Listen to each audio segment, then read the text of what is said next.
alto preço que ele já Olá, pagou. seja muito bem-vindo à classe Me bíblica. mostrou as mãos feridas. Deus abençoe muito a sua vida. Hoje nós vamos tratar sobre a estrutura da Bíblia e a mensagem da Bíblia.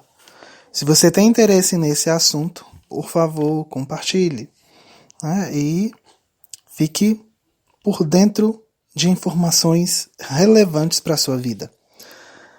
Eu vou recordar algumas passagens bíblicas, tanto do Antigo Testamento quanto do Novo Testamento.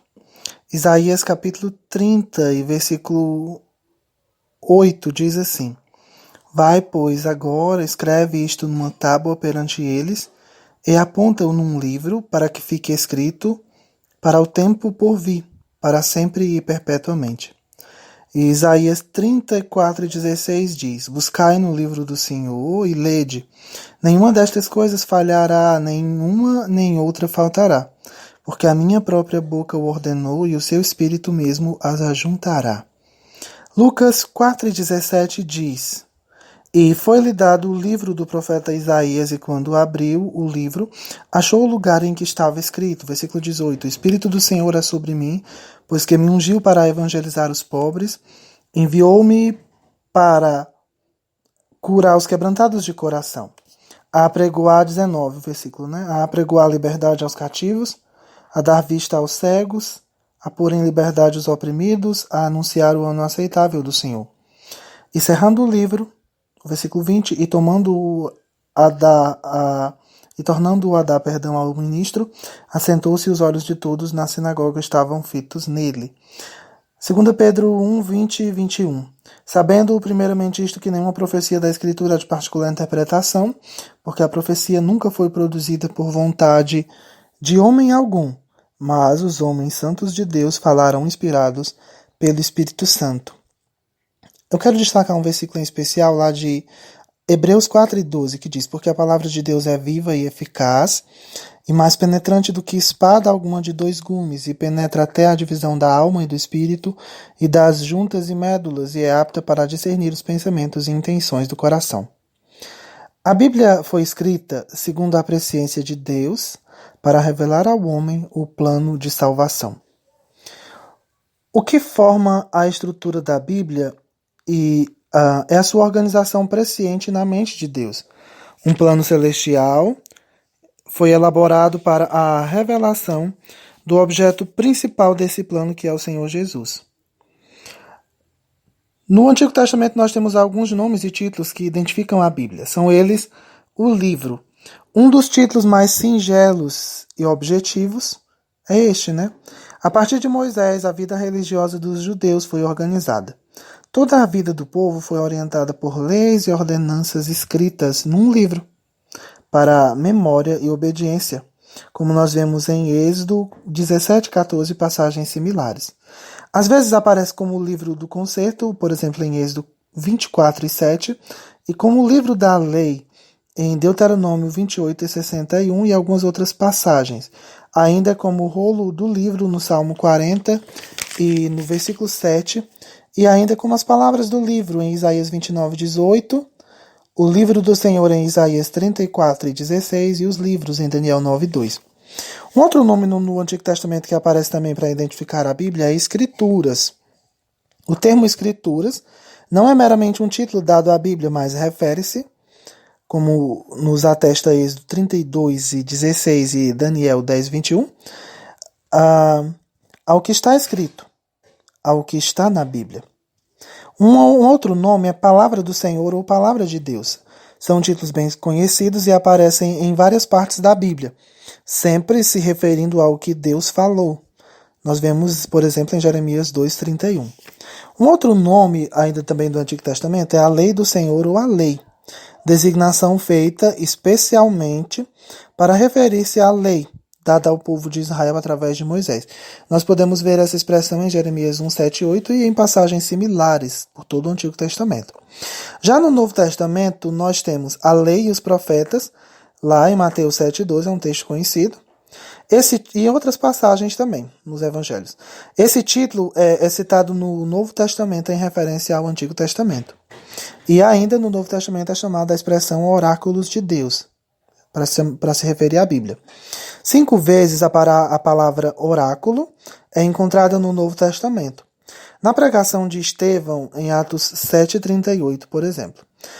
Paulo citou o termo oráculos de Deus como confiados ao povo de Israel em Romanos 3:2 e 9:4. Essa palavra no original grego significa comunicação ou declaração divina. Os tradutores preferem às vezes o termo palavras ao invés de oráculos, como por exemplo em Hebreus 5:12 e outras passagens similares. Agora nós vamos olhar um pouco sobre a origem da Bíblia. Amém? Deus abençoe muito a sua vida. Diz assim: antes de haver a revelação divina escrita, Deus revelava-se verbalmente. Desde Adão até Moisés, passaram-se 2.500 anos aproximadamente. A revelação verbal de Deus foi transmitida inicialmente por Adão, que viveu 930 anos, e este passou às gerações seguintes até chegar a Moisés. Não há evidência de que houve alguma revelação escrita antes de Moisés.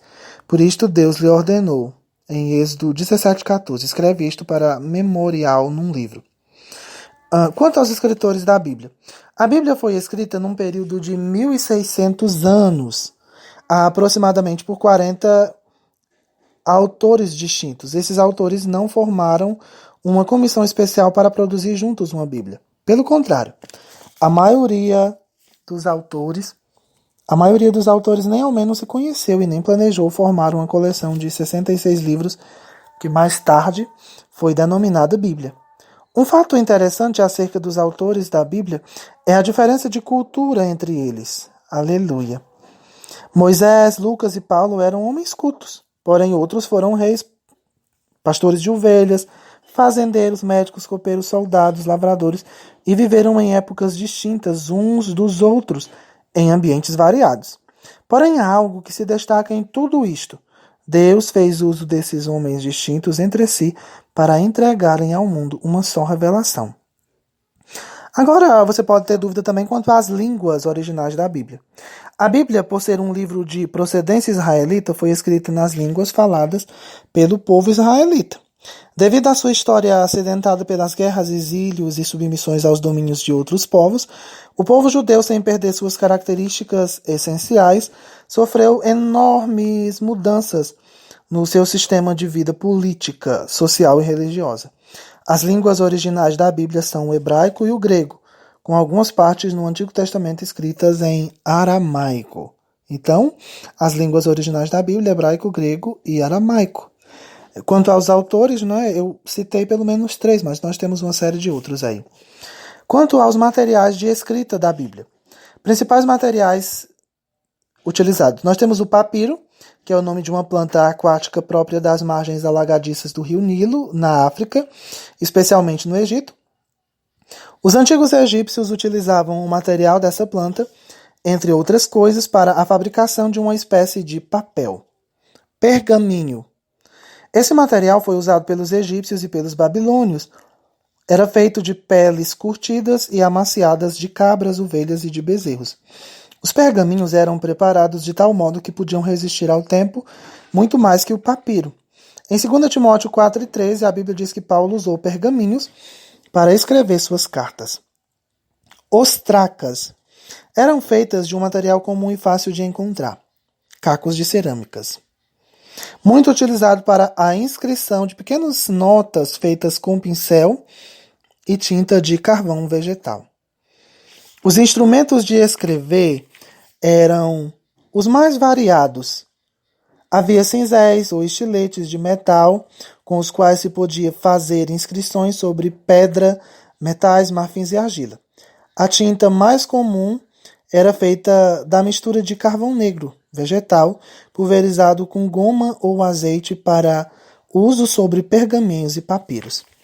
Em alguns minutinhos eu vou voltar com a estrutura da Bíblia. Nós vamos só escutar um trechinho de uma canção bem interessante. Aleluia!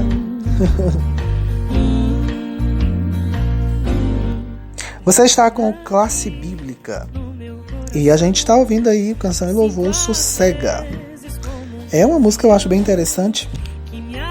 Nós voltamos agora com a parte da estrutura da Bíblia. Os dois testamentos. Duas partes formam a estrutura da Bíblia. O Antigo Testamento com 39 livros e o Novo Testamento com 27 livros. Há um entrelaçamento entre os dois testamentos que os tornam inseparáveis. Há mais de 1000 citações do Antigo Testamento no Novo Testamento. Consideremos a cada um em particular.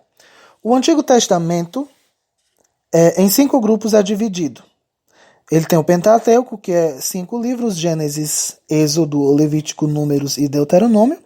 Tem História, com 12 livros, que vão desde Josué, Juízes, Ruth, 1ª e 2ª Samuel, 1ª e 2ª Reis, 1ª e 2ª Crônicas, Esdras, Neemias e Esté. Aí nós temos na sequência os livros chamados de poesia. São Jó, Salmos, Provérbios, Eclesiastes e Cantares de Salomão. Nós temos os profetas menores, com 12 livros, que vão desde Oséias até Malaquias. Eu não vou dizer a sequência, mas eu estou dizendo aí onde é. Aquela parte final do Antigo Testamento.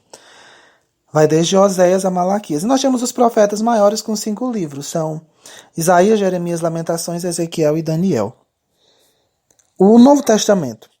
Bem, ele é dividido em 4 classes de assuntos, né? Primeiro nós temos a biografia com os 4 evangelhos de Mateus, Marcos, Lucas e João. Nós temos história com Atos dos Apóstolos. E nós temos as epístolas com 21 epístolas.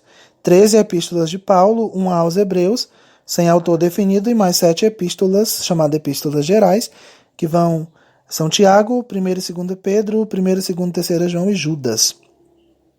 E nós temos, por último, a profecia com Apocalipse, ou Revelação. As nossas Bíblias sempre gostam de utilizar a expressão Apocalipse. O cânon da Bíblia. Bem, o que é cânon? A raiz desta palavra na língua semítica dá a ideia de cana ou junco, que serve para medir. A palavra surgiu de uma planta longa, reta e triangular que dá às margens do rio Nilo.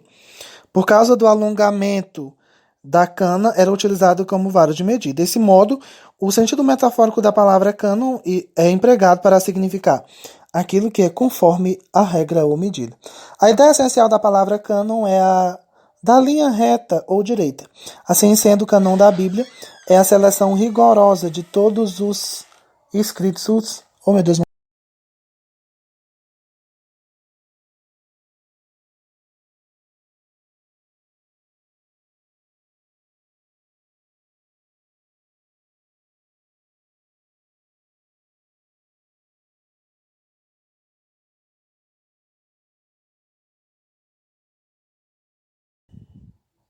Para distinguir. Eu não sei se você estava acompanhando esse trecho. A ideia essencial da palavra cânon é da linha reta ou direita. Assim sendo, o cânon da Bíblia é a seleção rigorosa de todos os escritos, de acordo com uma regra autorizada para distinguir os livros considerados inspirados dos não inspirados. A autoridade dos escritos era evidenciada pela inspiração divina contida neles. Por último, nós vamos tratar sobre a mensagem da Bíblia. Apresenta Deus como Criador e Senhor de tudo, desde Gênesis 1:1 a Apocalipse 10:6. Né? Eu estou dando a primeira e a última passagem. De fato, a Bíblia é a revelação real de Deus. É o testemunho do que fez, faz e fará, e ao mesmo tempo é a revelação da verdade que toda a criação está sujeita a Ele e depende dele. Ele dirige todas as coisas com o fim de que tudo seja para a sua glória. Bem, a mensagem da Bíblia apresenta sem reserva o problema do pecado. A Bíblia é a única fonte fidedigna que revela a verdade do pecado e seu caráter maligno. A Bíblia não alivia nem filosofa, sobre o pecado, mas o trata com clareza e expõe sem qualquer reserva, por exemplo, em Romanos 1:18 a 32. A Bíblia apresenta um plano de salvação. As religiões tentam salvar o homem pelos seus próprios méritos, porém a salvação só é possível através da solução apresentada pela Bíblia. A salvação foi planejada no céu, foi concebida por Deus Pai, consumado pelo Filho e oferecida pelo Espírito Santo em Lucas 3:6. Só Jesus pode salvar o homem, é o que a Bíblia nos diz, por exemplo, em Atos 4:12. Ele é a propiciação por nossos pecados e pelos pecados da humanidade toda, 1 João 2:2. Deus abençoe a sua vida. Vamos continuar caminhando com esse amigo tão glorioso que nós temos, que é o nosso Senhor Jesus Cristo. Classe Bíblica se despede. Beijo. chegaram, ele me acolheu e sarou minhas feridas.